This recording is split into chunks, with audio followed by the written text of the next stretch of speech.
Shakyamuni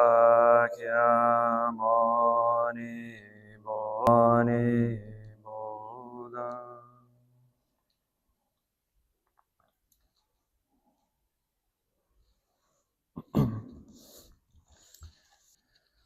We are continuing on with the Dhammapada.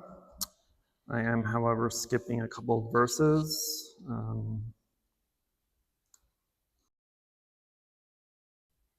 Skipping verse 71. Since 70 and 71 kind of went hand in hand for the most part, and it just covered the same general topic.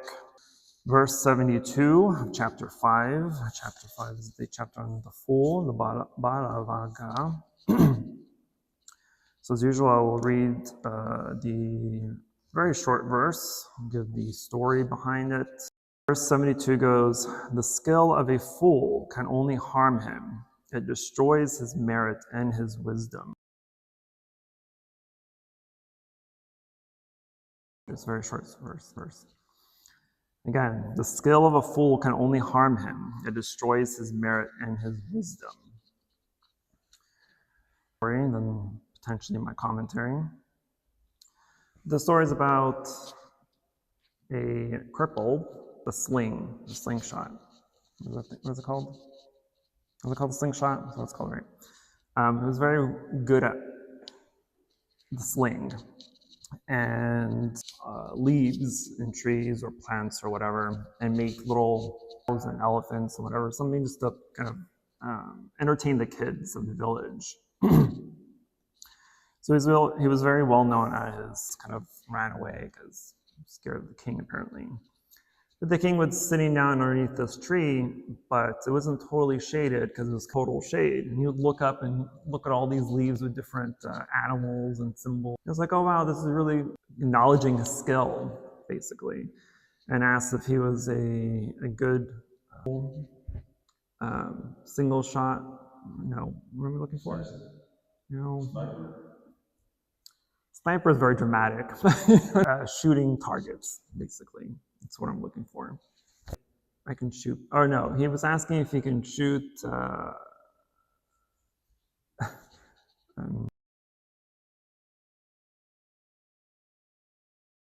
pumped balls of cow dung into someone's mouth. He won't shut up, and I want you to shoot these little balls of cow shit in his mouth. And he had a little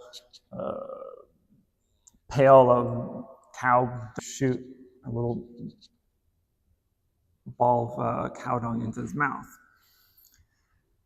But anyway, that's kind of the reason why he was hired, is to shoot cow poop abilities. Right? He was kind of became a little famous because of his is another man who saw praise from people and he kind of wanted that for himself.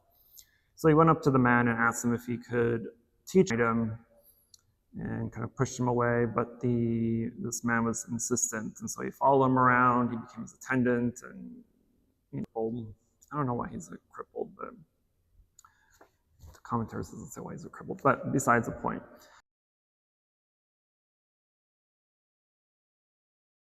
And taught him how to sing, and he too became pretty.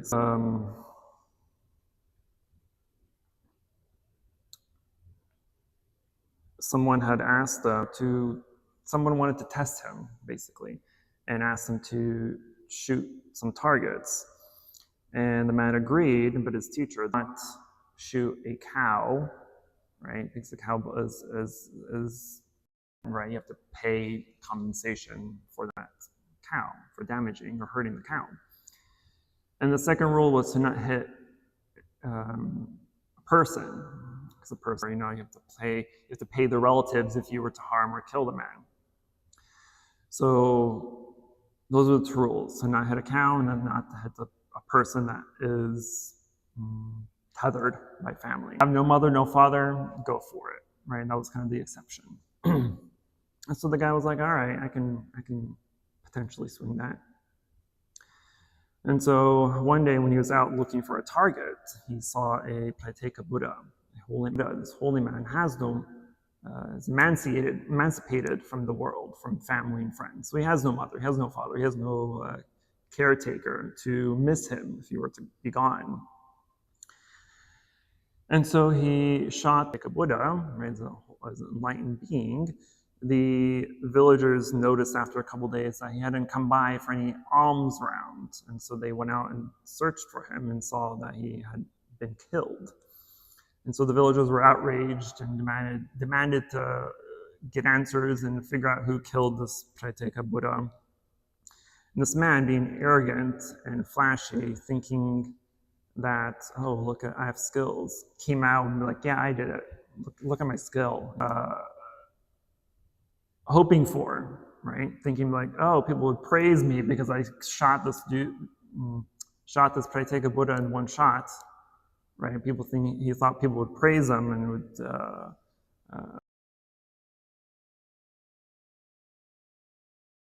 they were angry, and so they beat him up and killed him.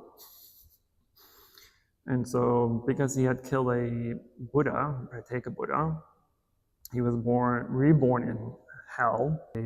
What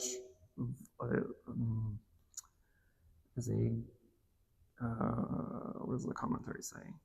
He was born as a hungry ghost and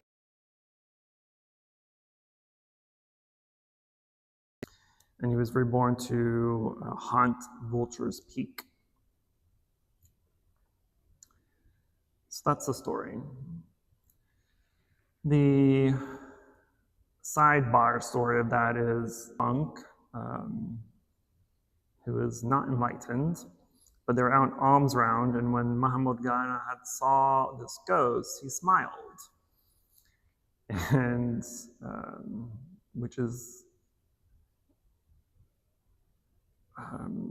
which causes the Buddha. And so after alms round, they went back to the Buddha, and then he asked again, why were you smiling back there? And Mahamudgana had said, well, I saw a ghost. And for some reason that causes someone to smile instead of be fearful. But he saw a ghost and was kind of pitying. He was fully enlightened. He knew why it was a hungry ghost. And then asked the Buddha to explain who this ghost was. And that's where the story comes. And that's when the Buddha had said, the skill of a fool can only harm him and destroys his merit and his wisdom. So anybody want to try to explain to me why this man who was skillful in sling was reborn as a hungry ghost? He has no wisdom, lack of wisdom. He has a skill, knowledge, but like he don't realize what will be the outcome. Right. So it's teaching us that skill isn't all that to be, right? Skill is not always wholesome or beneficial, right? You can have knowledge in something, but that knowledge can also be used for unwholesome wise, right? Because knowledge and wisdom are two completely different things. Knowledge is something that's learned, something that is experienced, something that is that you have to learn, right? It's something that you study with. But wisdom is something that is attained. So wisdom is something that is realized. It comes, yes, can come from knowledge. Not all knowledge is good. It's not always good to have a lot of knowledge. So a lot of knowledge can sometimes do more bad than good, right? Just think of chaos that did a lot of evil because of it, right? So having a lot of knowledge doesn't always mean a good thing. It isn't always a good thing. And this is even applicable to our practice, right? We've mentioned a plethora of times that it's not enough just to know the Dharma. It's not enough just to read all this. Just nice to know. right? And how's it helpful? How is it helpful if all you're doing is reading? To what benefit is it adding to your practice? What benefit is it adding to your life? If you just know it. Because if you just know it, then the only thing you can do is repeat yourself to somebody else. Being fully ordained, I was on the search for a Vinaya master, a teacher who is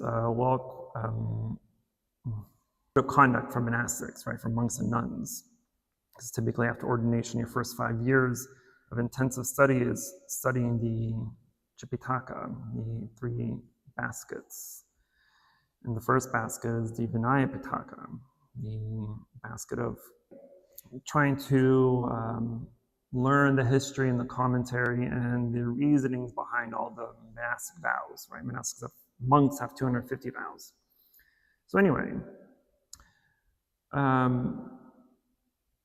one monk that I encountered who had the knowledge of all these rules, right? To the degree that conversations, and then it wasn't him, but there was another monk. I don't know if it was a student or some other monk, but I was speaking with him as well, and I would ask, why? For me. That's just what the Vinaya says. Well, it's not good enough for me. Why? Why does the Vinaya say this? Right? Because even the precepts, all the precepts have, just like the verses of the Dhammapada, there were reasons of why that precept was created, why that rule was created. There was a reasoning, very specific reason why it was created. And even though I could have behind all the precepts, I could have gone and looked up myself. Well, I didn't have it at the time. Just now I could. But he didn't have an answer. I mean, he didn't know why the precept was there. And so he was essentially, to me, was just blindly, with blind faith, following and accepting these precepts after, studying the Dhammapada. That incident, I recollected that incident, and recall that he was just full of knowledge too. He had no wisdom, right? Had a lot of information, but it didn't know what to do with it. But it's even more difficult to try to teach what you've learned, right? Sometimes it's difficult to articulate what you know in the mind, or what the mind knows, right? Unless you're reading it word for word as is, right? You have to be able to have the vocabulary, have the way to, and that's essentially what that monk was doing. He was just reading off of a book. But if you ask him to explain something, and he just goes back and rereads it for you, well, that's not a real explanation. It's just like, it's basically asking someone, they're not explaining anything, they're just repeating things. So having a lot of knowledge doesn't always benefit you. Knowing a lot of Dharma doesn't benefit you. Reciting a sutra by memory doesn't really benefit you. Reciting the Eightfold Path, the Four Noble Truths, the 12 links, the 5 precepts, the 37 factors of enlightenment, 10 fetters, right? The list goes on and on. Relations. You can read a list.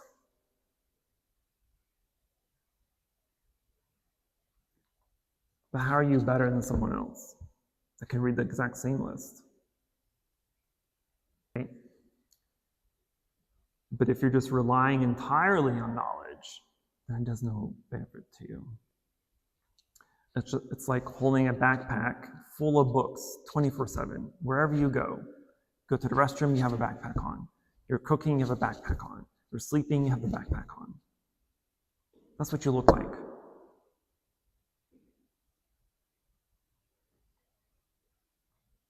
The wisdom is being able to experience it, realize it, attain the truth behind those words.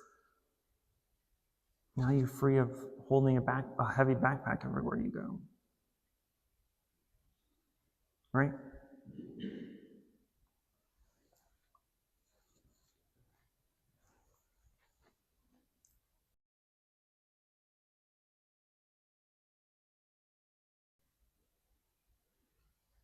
That's all I got for you.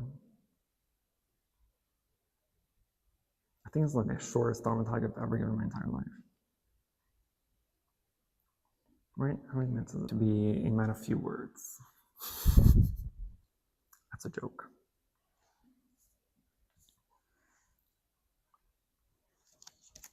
Which is funny, because typically I am. Ask Leon or Quang, usually my answers are pretty short and sweet. When it comes to Dharma talk, I don't know what short and sweet means. Right? It's concerns, emotional outbursts. Yes, sir. This story kind of reminded me of something that I brought up a long time ago. I've heard this phrase called, "If those evil doesn't make it, only mocks." Where I guess when you said having too much knowledge is a bad thing, I don't know if evil doesn't make it, only mocks. To where, to go with the example that you gave, like the nuclear bomb. Like, from what I know, the nuclear bomb came about because they're like, well, how do you make a reactor fail and cause casualties in that way? To where the knowledge sectors are providing power to people, but you can take that same idea and then corrupt it in a way and cause harm. The same with the slingshot. The original holes in the leaves, to where even using a slingshot isn't an inherently bad thing. But when the person who's helping, he took that idea and he had it corrupted in a way. He used it for evil. You apply those ideas for the wrong reason.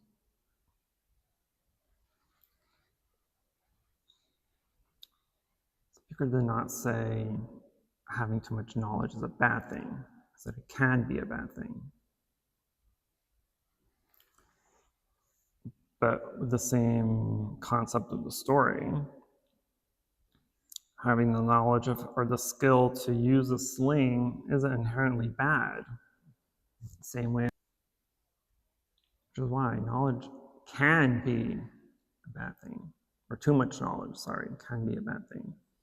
But in itself, isn't bad.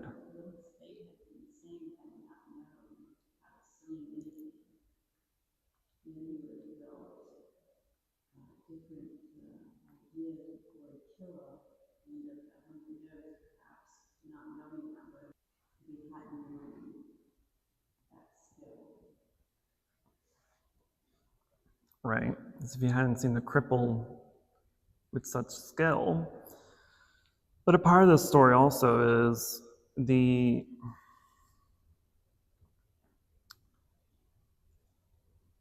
wrong view, right? Because as the man saw the cripple using the sling to know that too, because he wanted to be known, he wanted to be famous, he wanted people to praise him and come to him, and etc., etc. And so his motivation to learn this skill was purely for the wrong reasons. Makeshift bombs at home to go blow up stuff, right? The knowledge of how to chemically make things react isn't necessarily a bad thing. It's part of the world. But if you're using it for something as harmful as a bomb to kill people, so the atomic bomb in itself, all the pre-stuff that came before it, all that was fine. I'm specifically talking about the atomic bomb itself, not the knowledge that preceded it. Yes, sir. I've heard a good analogy that talks about, because when we talk about knowledge and speech and written word, those are abstract symbols, they're not understanding, right? Some meaning to it. So the thing I heard was like, a lot of people will pick up the map and they're so into the map, it's like they're moving in the map, I'm going to go over here, and they're looking at the map, not realizing it's just an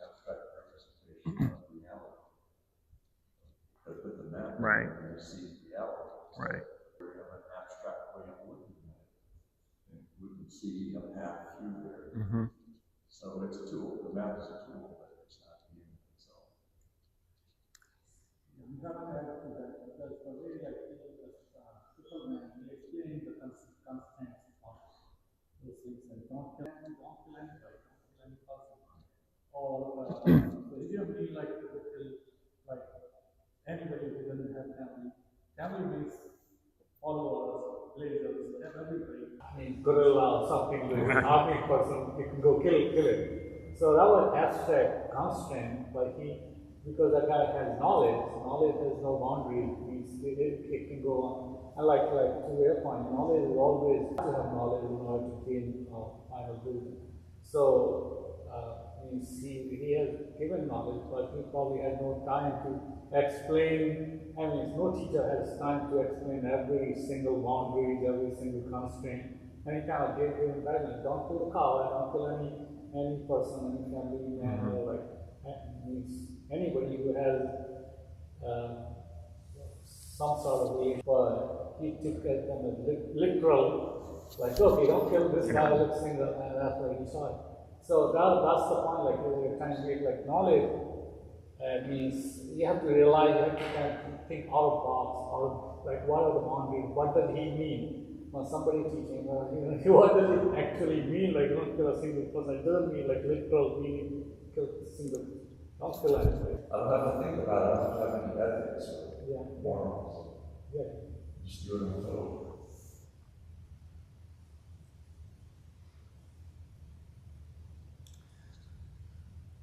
So, sorry, a lot of that, but sometimes even in the Dharma, in the sutras, right, a lot of the sutras are very abstract in and of themselves, right? They have these fantastical stories and all these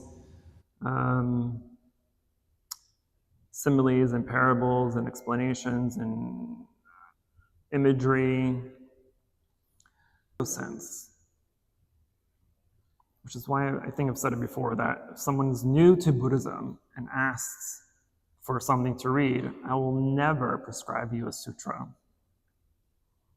I will never prescribe you a sutra to read if you are new to Buddhism.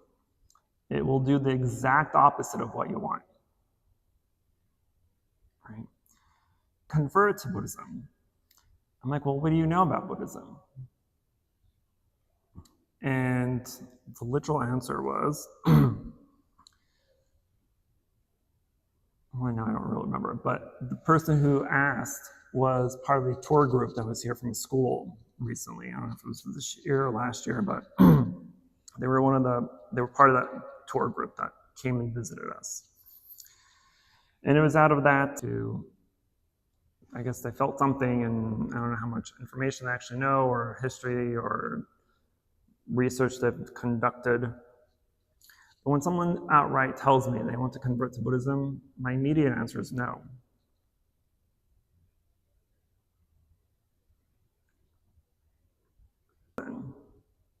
Unless you can give me a really good explanation, unless you can truly give me a holistic reason of why you want to officially convert, then I will consider it. Right? Because there's a whole ceremony, there's a whole thing to it, right? It takes time and effort, and but my response was flat out no. But I also said that it's unnecessary, right? Like the actual conversion process is unnecessary. Because to me, when someone's outright says, I want to become a Buddhist, or I want to convert to Buddhism, to me, that's just someone who, or to call themselves a Buddhist, or to say that they're Buddhist or know Buddhism, or whatever it may be, right? It's more of an image thing than an actual wisdom thing. So for that reason, I say no. So usually, I have a rule that I would want someone to be here before I would say, yes, let's do the whole ceremony. Because again, the ceremony takes time, effort, money even, right? It's not something that's just easily and quickly done. Understanding of, I hate to say this, expectations. But that way we get to know the person gets to know the Sangha, right? Because not everybody's going to like me. Not everyone's going to like this temple. Not everyone's going to like the members, right? Because part of your support system is the Sangha, right? It's the third jewel after the Buddha, Dharma, and Sangha. And so you have to enjoy the Sangha. You have to enjoy the people in the Sangha because these are your brothers and sisters and your teachers. And so if you don't respect them, if you don't appreciate them, if you don't like them, then what's the point? Also kind of to test your own ability, right? Because if you're here for long enough and you're here enough times to hear the Dharma, to understand the Dharma, to do our chanting, to do our services and our ceremonies, it gives you an opportunity to kind of, because my teaching style is completely different than the majority of monks and nuns out there, right? Most monks or nuns are soft-spoken, right? They're not as sarcastic as I am, not as blunt, not your typical, not a one-size-fits-all. But some people don't like that, right? And since I'm the only one here teaching for the most part, that's kind of, you get what you get. You either like it or you don't like it. And so it has to be part of the connection, it has to be part of the relationship. If I don't like you, if you don't like me, that you won't allow yourself to show proper humility and respect, right? Otherwise, you're going to be closed off and think of me or anybody else that they're too blunt, they're too outspoken, they're too specific, right?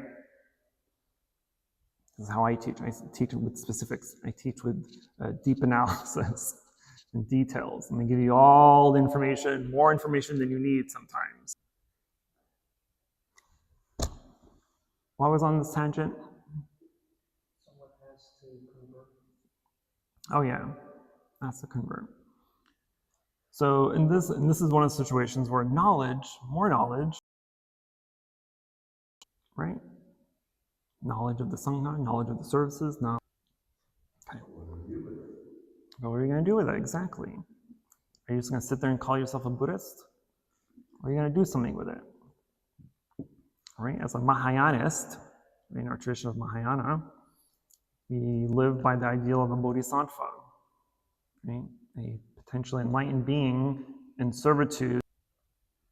So that kind of mindset of bodhisattva needs to be applied too. I'm not sure on the so the knowledge always has two sides. The wholesome view and unwholesome view. So like if the people use wholesome, basically wisdom, whether it was back then like automobile or electricity, it came like this sleeve of this, going to destroy everything, or the same thing with nuclear, and then nowadays AI, or before it was like autonomous cars and everything, this with the wholesome view or unwholesome view. Otherwise, the evil people can use that AI for doing something bad and harm people. So it's always the two sides of the knowledge, and that's how the wisdom is. The wisdom is proper use and thinking for the humanity and some use. That is wisdom, I would say.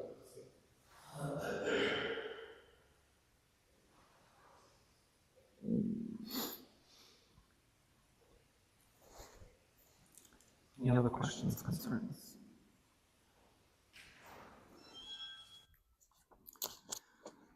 All right, so before I forget then, at 10 a.m., so we will not have a 12:30 service, just FYI.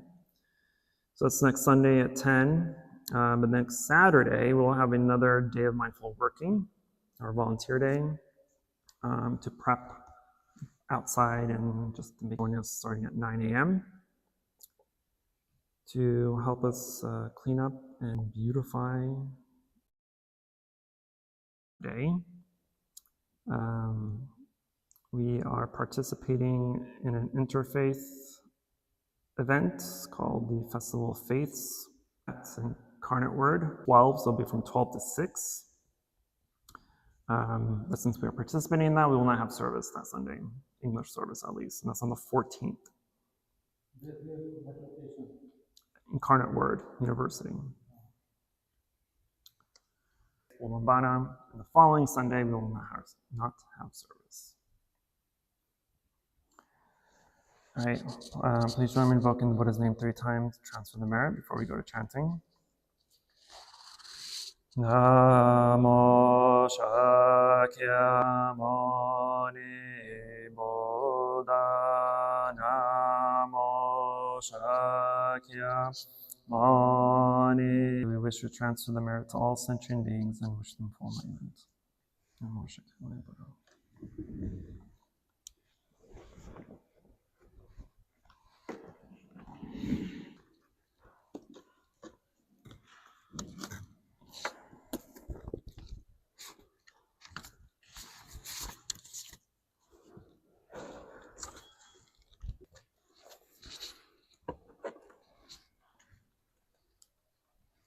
Let's go to page 217. 217.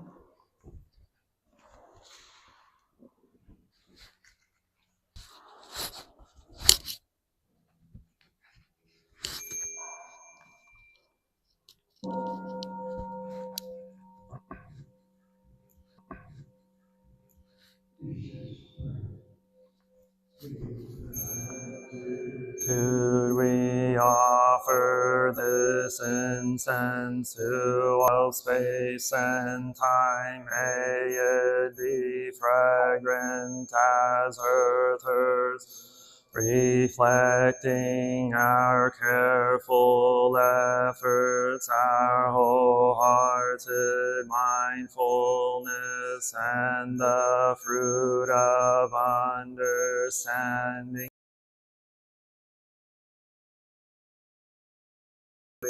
And all beings be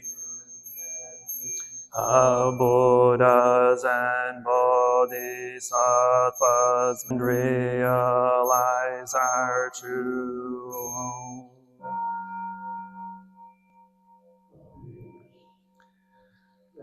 Incense in the censer now is burning, all the Dharma realm in every place auspicious filling, as all Buddhas now show their perfect body. Homage to the incense tattvas.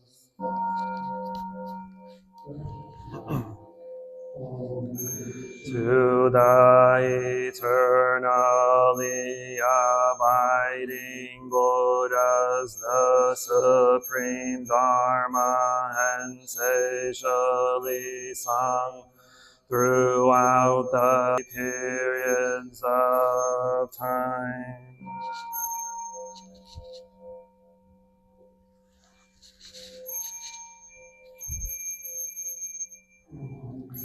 To the fundamental teacher Shakyamuni Buddha, Maitreya, honored future Buddha, Manjushri, great wisdom, Bodhi, all Dharma guarding Deva, Bodhisattvas, and the glorious mountain assembled.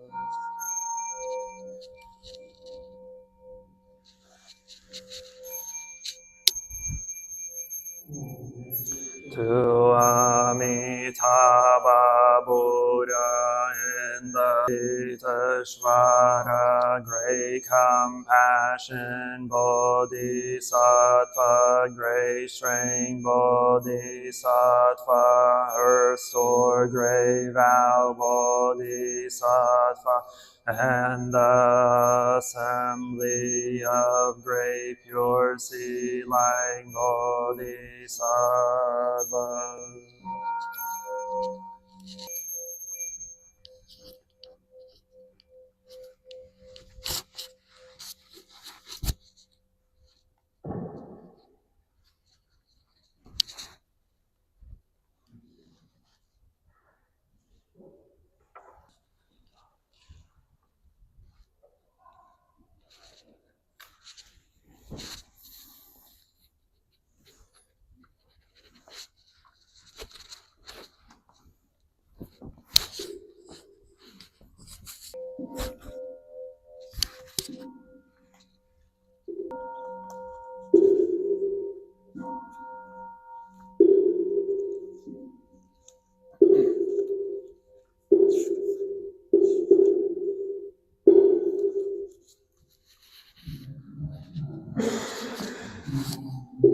Great compassion in Buddhas and Bodhisattvas. Namo, great compassion in Buddhas and Bodhisattvas. Ratnatrayaya Namo Avalokiteshvaraya Bodhisattvaya Namo Narakinde He Mahavaswami Sarvarhatu Shobham Ajiyam Sarado Tadyata Hiri Maramala Mahe Mahiridayam Koro Koro Karmam Doro Doro Vijati Mahavijati Dara Dara Nishvaraya Chala Chala Mama Asham Prashari Visha Vishram Prashaya Holo Holo Mara Holo Holo He Sara Sara Siri Siri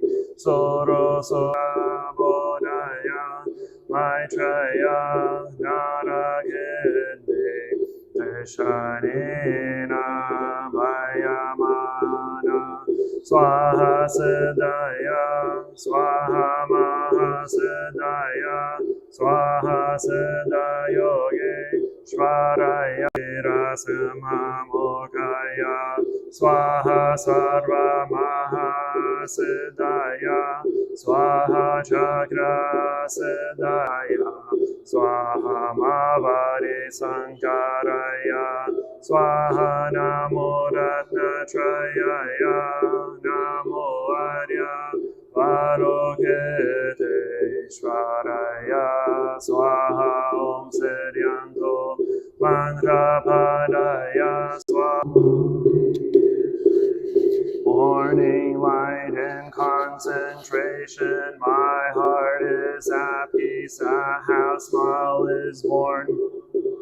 This is a new day and I vow to go through it in mindfulness. The sun of wisdom has risen, shine. Please bring your mind into meditation. Namo Shakyamuni Buddhaya. Namo Shakyamuni.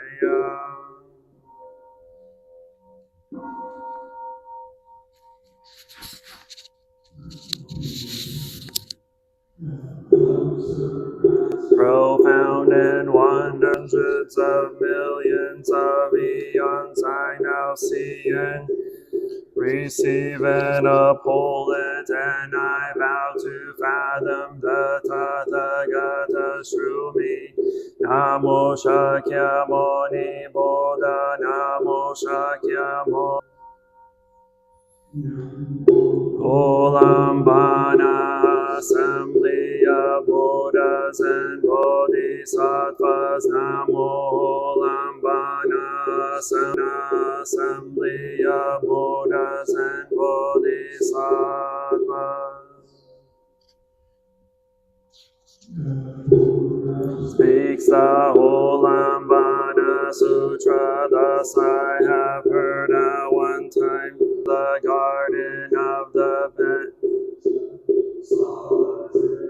Mahabodhgarayana had just obtained the 6 penetrations and wished to cross over his father and mother to repay their kindness in the world, and saw that his deceased mother has been born among the hungry ghosts, having neither food nor drink. She was but skin and bones. Mahabodhgarayana, pity and sadness filled a bowl with food, and with her right hand made a fist of food, but before it entered her, it turned into burning coals which could not be eaten. Mahabodhgana called sorrowfully and hastened to return to the Buddha to say firmly rude, "You alone do not have enough power, although your filial sounds move heaven and earth, the heaven spirits, the earth spirits, twisted demons, and those Brahmins and the 4 heavenly king gods are also without sufficient strength. The awesome spiritual power of the assembled. I shall now speak a dharma of rescue, which causes all those in difficulty to leave worry and suffering, and to eradicate obstacles from offenses. The 7th month is the Pravadana day for the assembled Sangha of the 10 directions, for the sake of fathers and mothers of 7 who are in distress. You should pip an offering of clean basins full of hundreds of flavors, and the 5 fruits and other offerings of incense oil. Mainly virtuous assembled Sangha of the 10 directions. On that day all the holy assembly, whether in the mountains practicing dhyana samadhi or obtaining the independence of the 6 penetrations, to teach and transform sound hearers and those enlightened to condition or provisionally manifesting as bhikshus, when in fact they are great bodhisattvas on the 10th ground, all complete with pure precept. Ocean-like virtue of the holy way should gather in occurring to these Pravadana Sanghans, once present father and mother, parents of 7 generations. The 6 kinds of close relatives will escape from the 3 paths of suffering, and at the time attain release. Their clothing and food will spontaneously appear. If in generations past will be born in the heavens, transformationally born, they will independent enter the celestial flower of the 10 directions, to recite mantras and vows for the sake of the donor's family, for parents of 7 generations. After practicing dhyana, the basin they place it before the Buddha in the stupa. When the assembled Sangha had finished the mantras and vows, they received the food. At the time the bhikshu Bodhgharayana and the assembly of great bodhisattvas were all extremely delighted, and the sorrowful sound of Bodhgarayana's crying ceased at of suffering as a hungry ghost. Bodhgarayana and said, this disciple's parents has received the power of the merit and virtue of the triple jewel because of the awesome spiritual power of the assembled sung. If in the future the Buddha's disciples practice filially by offering to present fathers and mothers as well as those of 7 generations past, the Buddha replied, good indeed, I am happy you asked that question. I just wanted King, crown princes, great ministers, great officials, cabinet members, 100 ministers, and the tens of thousands of citizens wish to practice compassionate filial conduct for the sake of the parents.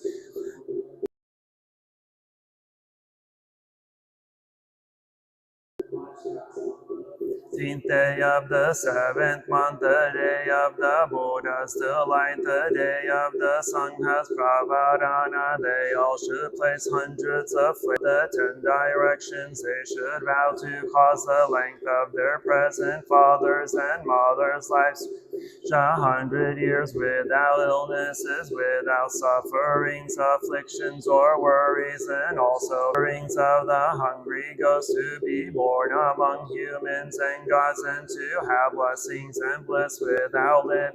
The Buddha told all the good men and good women, those disciples of the Buddha who cultivate filial conduct should in thought after thought recall their present fathers of 7 lives past, and for their sakes perform the offerings of the Ulambana basin to the Buddha Sangha, and thus repay the loving kindness of the parents who raise and nourish them at the time the Bhikshu Modgadayana and the fourfold assembly of disciples, hearing what the Buddha said, practice it. Delight Namo Modgadayana Bodhisattva Mahasattva Namo Bodhisattva Mahasattva.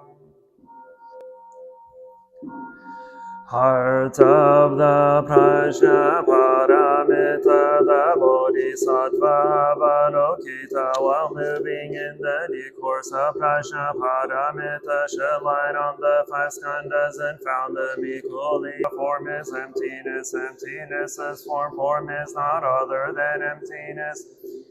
Not other than form, the same is true with feelings, perception, mental formations, and consciousness. Listen, Shariputra, all dharmas are marked with emptiness. They are object of mind, no realms of elements, no interdependent origins, and no extinction of cause of ill-being, no end of ill-being, and no path, no understanding, no adamita, find no obstacles for their minds, having no obstacles, they overcome fear, liberating themselves forever from illusion and realizing Banal Buddhas in the past, present, and future arrive at Anuttara Samyak Sambodhi. Therefore one should know that being the incorruptible mantra Prajnaparamita should therefore be proclaimed. Gate Gate Para Gate Para Samgate Bodhi Swaha Gate Gate Para Gate Para Samgate Bodhi Swaha Gate Gate Para Samgate Bodhi Swaha Namo Amitabhaya Tathagataya Tadyata Amrito Bhavi Amrita Siddham Bhavi Amrita Siddham Bhavi Amrita Vikranti Amrita Vikranta Gamini Gagana Kirtakare Swaha Namo Amitabhaya Tathagataya Tadyata Gamini Gagana Kirtakare Swaha.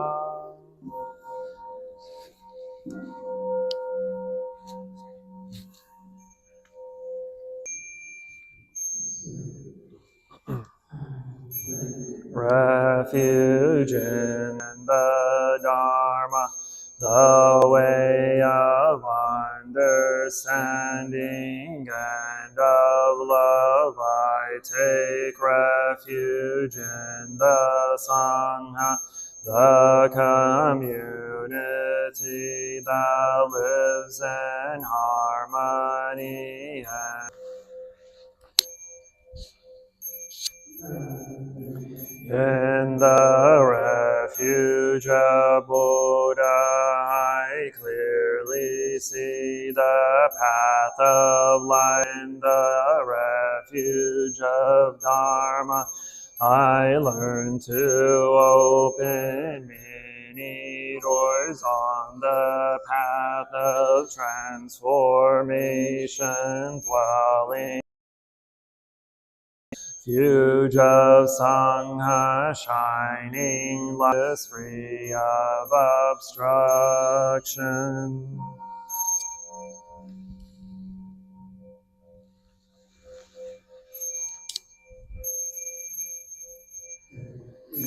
Refuge in the Buddha, in myself I aspire to awaken age, realizing the mind of love, taking refuge in the Dharma.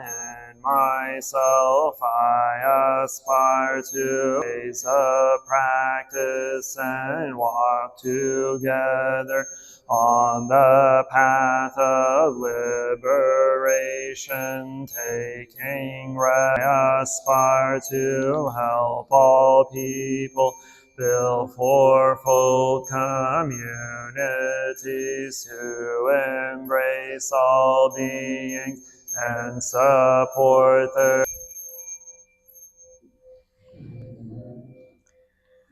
citing the sutras, practicing the way of awareness, gives rise to benefits without all beings. We vow to offer tribute to parents, teachers, friends, numerous along the path.